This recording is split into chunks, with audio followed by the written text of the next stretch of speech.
хараад тусаар үйл ажиллагаа явуулах боломж нөхцөл бүрдүүлэх ёс зүйн шаардлагыг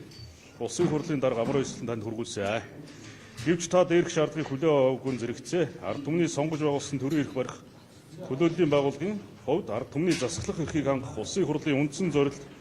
хэвийн үйл ажиллагаанд сөргөөр нөлөөлж төрийн үйл ажиллагааг тасалдуулж байгааг эрс уруушааж байна. Ард түмнийхээ элчийн хувьд нийт иргэн улсын ашиг сонирхлыг эрхэмлэн төрт ёс, түүх соёлынхаа уламжлалыг хүндэтгэж, Монгол улсын үндсэн хуулийг дээдлэн сахиж, авилга ашиг сонирхлын зөрчлөөс ангид байж гишүүний үргээ чин чулуугаар биелүүлэх тангараасаа нэцүүл хуулийн хариуцлага хүлээн хэмээн төрийн сүлдөнтэй тангар хүргэсэн улсын хурлын гишүүн бид улсын хурлын дарга амар өссөн таныг Монголын ард түмний сонгож байгуулсан төрийн эрх барих дээд байгууллагыг удирдах улс төрийн болон ёс суртахууны эрхгүй гэж үзэж байна. Иймд Монгол улсын үндсэн хуулийн 24-р зүйлийн 2 дахь хэсэгт улсын хурлын дарга дэд даргын бүрэн эрхийн хугацаа 4 жил байх бөгөөд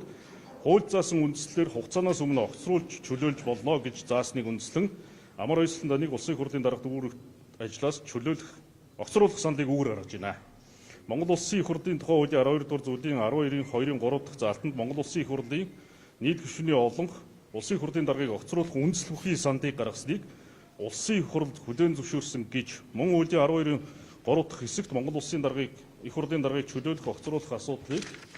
төрийн байгуулалтын байнгын орны санал дүгнэлтийг үндэслэн нэгдсэн хуралдаанаар хилцэж чөлөөлөх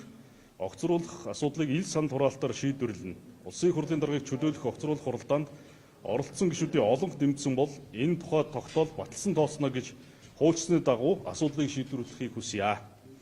Мөн хууль тогтоох дэд байгууллагыг удирдах буй таныг уг асуудлыг улсын хурлаар хилцэн шийдвэрлэх үеэр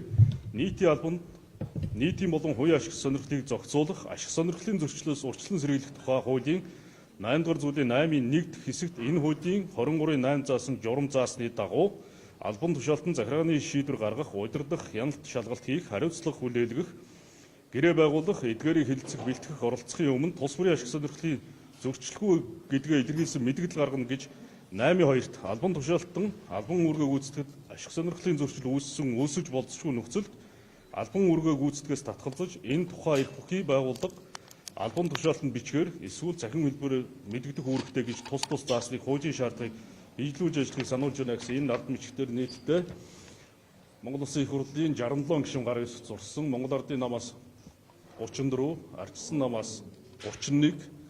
за мөн одоо бусад нам эвслээс 2 гээд нийтдээ 67 гишүүн Улсын их хурлын даргаыг, Улсын их хурлын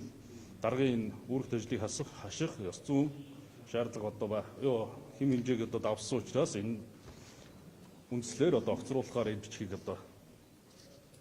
өнөөдөр гардуулж өгч байна. Одоо ингээд их хурлын дэд дарга болгон туяад гардуулж өгч байна. Одоо засгийн газрын